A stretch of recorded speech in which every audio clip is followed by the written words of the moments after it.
না পারবেন না, আমরা ইনশাআল্লাহ শেষ পর্যন্ত লড়াই করে যাব। রবীন্দ্রনাথ ঠাকুরের একটা কবিতা দিয়ে শুরু করতে চাইছি। ভদ্র বেশি বর্বরতা উঠিয়াছে জাগি পঞ্চসজ্জা হতে, লজ্জা শরম ত্যাগী জাতি প্রেম নাম ধরি প্রচন্ড অন্যায়, ধর্মের ভাষাতে চাহে বলের অন্যায়। কেন্দ্রীয় সরকারের একের পর এক পদক্ষেপ নেওয়া মুসলিমদের কোণঠাসা করে দেওয়ার জন্য বিজেপি শাসিত বিভিন্ন রাজ্যে এবং কেন্দ্রে মুসলমানদের স্বাধীন জীবনযাত্রায় হস্তক্ষেপ করার জন্য যে পদক্ষেপগুলো গ্রহণ করা হচ্ছে, হিংসার আগুন ছড়িয়ে দেওয়া হচ্ছে, তা এক সাধারণ ভারতীয় নাগরিক হিসেবে আমাকে আতঙ্কিত করছে। কারণ আজ আমার সংবিধান বিপন্ন, সুপ্রিম কোর্টের সুপ্রিম পাওয়ার প্রশ্নের মুখে। 2019-এর তালাক বিল থেকে শুরু করে এনআরসি, সিএএ কার্যকর, অভিন্ন দেওয়ানি বিধি, এরপর ওয়াকফ বিল। কি ভেবেছে এইভাবে জায়গা পাইনি কি হবে? বসতে দাও। এইভাবে শেষ করবেন? পারবেন না। আমাদের বুকে বুকে ঈমান আছে, আমাদের রক্তে আল্লাহর বাণী মিশে আছে। স্বাধীনতার 77 বছরে আর কোন ধর্মে কোন সরকার হস্তক্ষেপ করার সাহস দেখিয়েছে বলতে পারেন? আমাদের ওয়াকফের প্রক্রিয়া চলে শরীয়তের আইন মেনে। আপনারা কি জানেন যে এর উপর নিয়ন্ত্রণ কায়েম করবেন? কোন ধর্মের অভ্যন্তরীণ বিষয়ে হস্তক্ষেপ করার সাহস আপনাদেরকে কে দিয়েছে?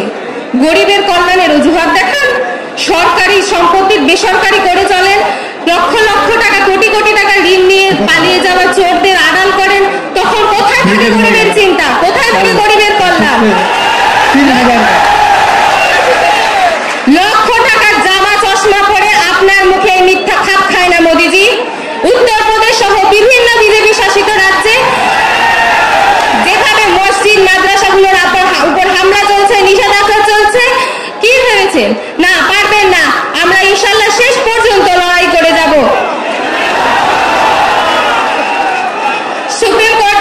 সুপ্রিম কোর্টের ঘোষণাকে বুড়ো আঙ্গুল দেখিয়ে আপনারা যেভাবে বুলডোজার চালিয়ে যাচ্ছেন, তাতেই বোঝা যায় আপনারা কতটা অহংকারী। কিন্তু আমরাও ভারতীয়, লড়াই করে স্বাধীনতা ছিনিয়ে নেওয়ার অধিকার আমাদের রক্তে মিশে আছে। আমাদের পূর্বপুরুষরা দেখিয়ে গেছেন কিভাবে অধিকার আদায় করতে হয়। এক স্বাধীন দেশে ধর্মচর্চা, বাসস্থান, পোশাক, সব খাদ্য তালিকা, এমনকি জীবনটুকুর নিশ্চয়তা হারিয়ে যাচ্ছে। কিন্তু দুঃখের বিষয় হলো তারা আমাদের পরাধীন দেশের স্বাধীনতা আদায়ের জন্য লড়াই করেছেন, আর আমাদের লড়াই স্বাধীন দেশের মধ্যে সংবিধানেতেও একটা অধিকার আদায়ের জন্য। তবে ভেবে দেখেন না, যা ইচ্ছা তাই করতে পারবেন। এই যে দীর্ঘশ্বাস হাওয়ায় মিলিয়ে যাবে না, কারণ রবীন্দ্রনাথ ঠাকুরই বলেছে স্বাধীনতাহীনতায় কে বাঁচিতে চায়, হে কে বাঁচিতে চায়। আমাদের রব্বুল আলামিন কুরআন পাকে বলেছেন, ইন্নাহুম ইয়াকিদুনা কাইদা ওয়া আকিদু কাইদা, they are certainly planning but I am planning two.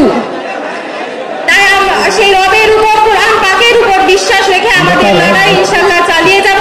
আমাদের নেতৃত্ববৃন্দের উপর বিশ্বাস রেখে, ভরসা রেখে, আমরা সেই একেবারে অন্ধ বিশ্বাস রেখে আমরা তার সংগঠিতভাবে এই লড়াই চালিয়ে যাবো ইনশাআল্লাহ।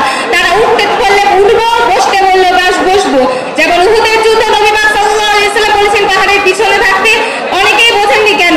এবং আমাদের ওই ছোট্ট মস্তিষ্কে অনেক কিছুই বোঝা আসবে না, নেতৃবৃন্দ কেন আমাদেরকে এইভাবে বলছেন। এই কিছু কিছু সিদ্ধান্ত আমাদেরও বোঝা আসবে না, কিন্তু তাদের উপর অটুট বিশ্বাস রেখে আমরা আমাদের